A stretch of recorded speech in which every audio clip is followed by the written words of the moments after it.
NK here and welcome back to Cookery. Today I'm actually pretty excited to try this. I know in the past I have made cornbread bars, so today we're actually going to be making brownie bars. I got a lot of good feedback when I shared them with relatives and everything, and I think the best review I got of it was because of the crust. There was more crust to it. It felt really fulfilling, very just there, and it was really thick and really good and consistent throughout. But I think the biggest part of it was the crust and the outer edging and everything, and the nice sweetness throughout. So I'm gonna be trying that with brownies because I do love brownies more than cornbread.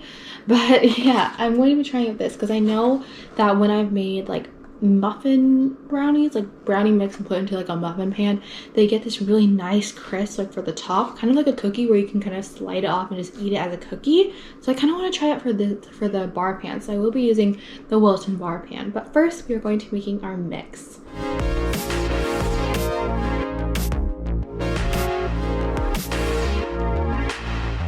Alright y'all, so here are all my ingredients. I will be using the Betty Crocker dark chocolate brownie mix. Before story time, I used to just love the fudge brownie mix. I would just fudge. I was never a big fan of dark chocolate. If anything, I'm not a huge fan of chocolate in general. I will only eat it if it's in cake or brownie. But yeah, I'm not a huge fan of chocolate. Chocolate frosting, no. Chocolate candies, no. None. But brownies and cake are good. So yeah. So I'm going to be using the Betty Crocker dark chocolate brownie mix. And this one, I feel dark chocolate is better than fudge because it feels more more there. And I don't even know why, but it just thicker, a bit more consistent, and just has all that rich flavor. So yeah, all I need is 1/4 cup of water, a 1/2 cup of vegetable oil, and 2 eggs. My mix is already in here. I'm going to blend this all together, and we're going to get into actually baking it and seeing how the crust looks. So really we're focusing on the aftermath and the presentation.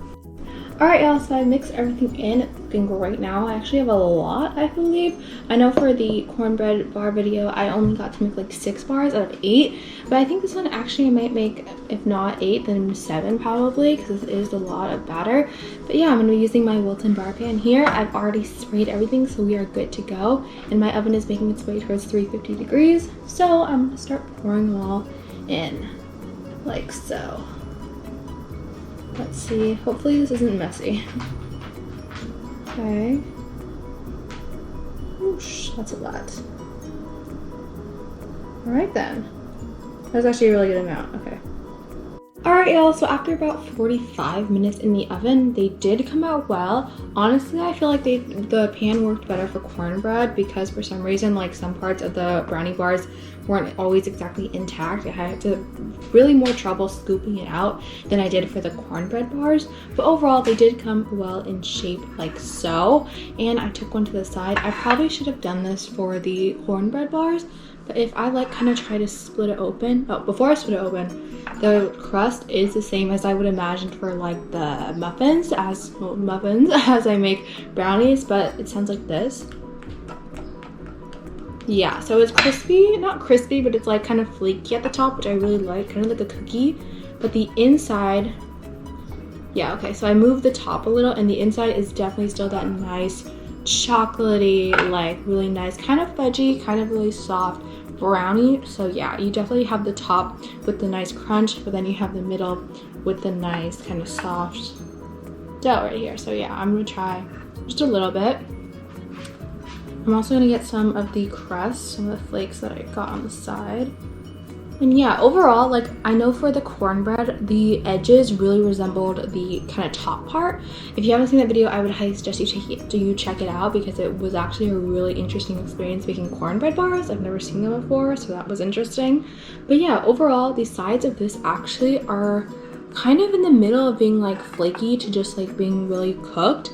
But yeah, I think overall it turned out really good. So I'm gonna take a bite.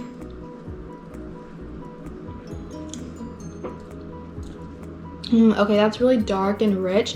I'm usually not a fan of dark chocolate bars or anything, but dark chocolate brownies I feel are much better, probably the highest quality for me, because I don't know, it just brings out the rich flavor. And this honestly does taste really good, even though I kind of tore apart my bar to show you guys the inside.